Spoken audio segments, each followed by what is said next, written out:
Blessings and light, y'all. I hope you're having an amazing day.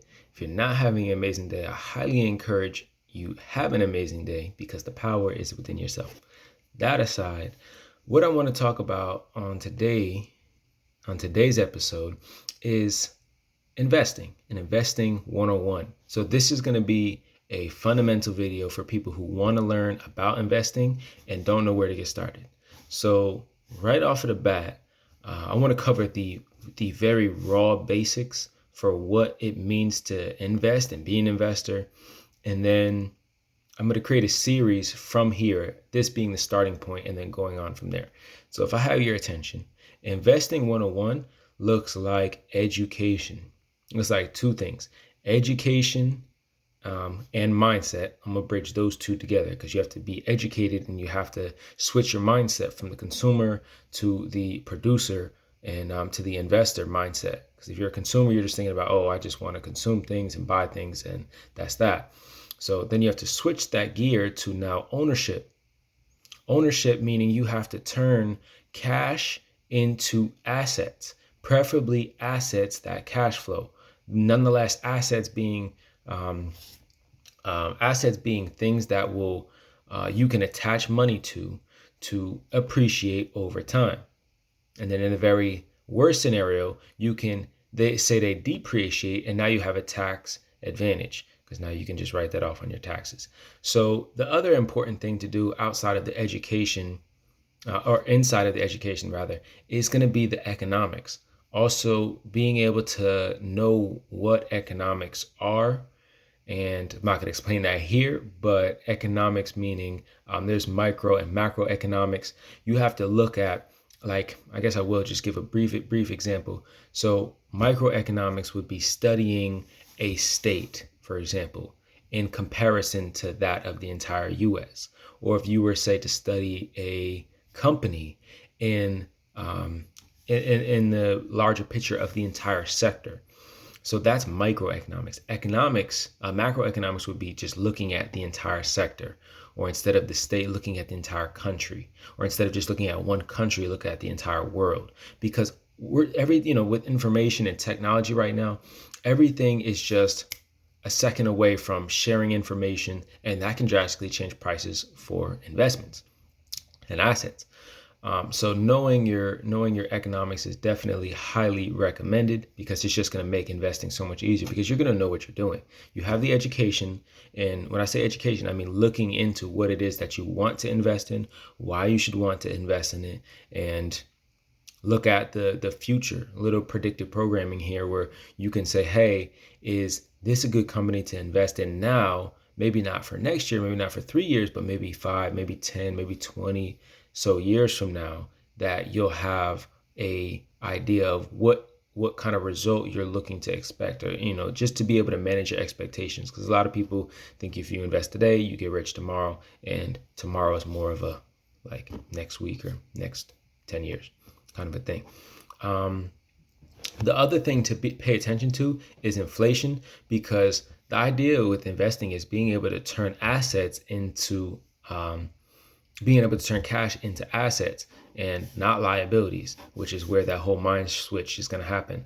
So once you switch from liabilities, buying primarily liabilities, taking your money and spending that on liabilities, you buy assets that can appreciate over time, or ones, especially that cash flow, that give you some sort of like a rent or a dividend or some type of ROI other than selling the actual asset within itself.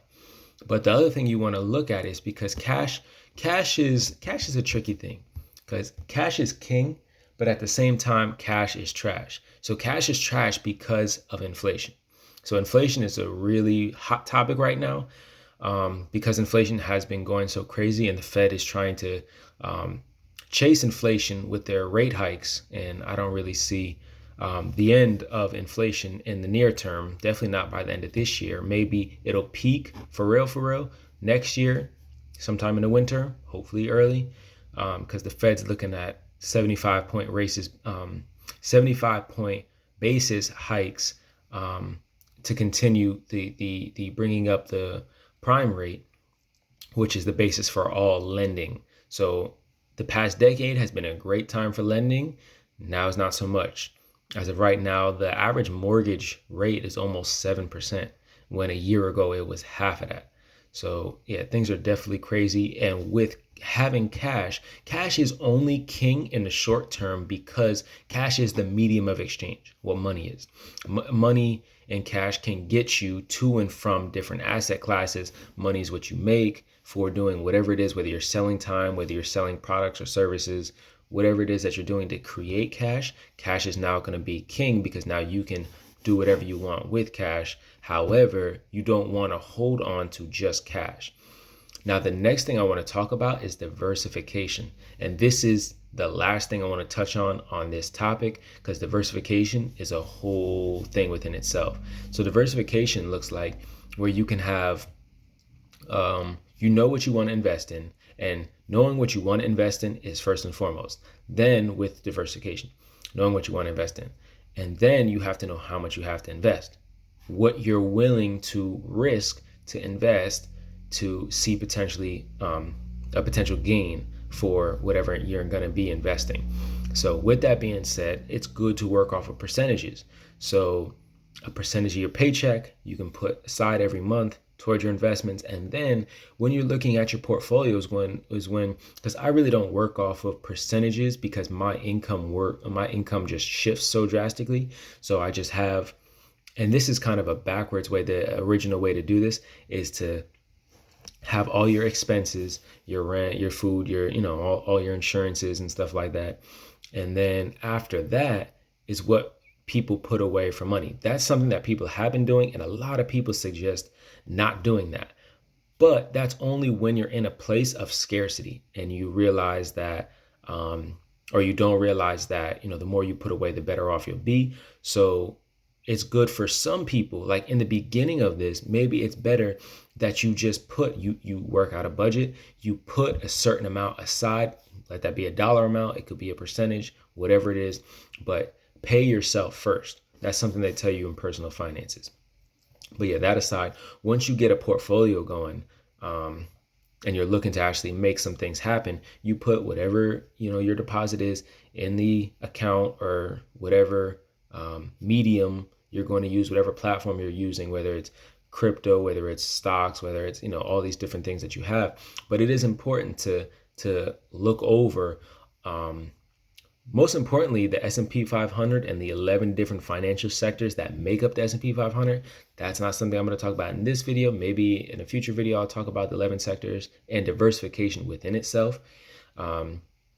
But outside of the 11 sectors, then you have crypto, then you have, which will likely be the 12th sector, according to Kevin O'Leary, within the next few years, 12 sectors of the S&P 500. But then also gold, silver, and precious metals, because real estate is one of those sectors. So gold, silver, and precious metals are God's money.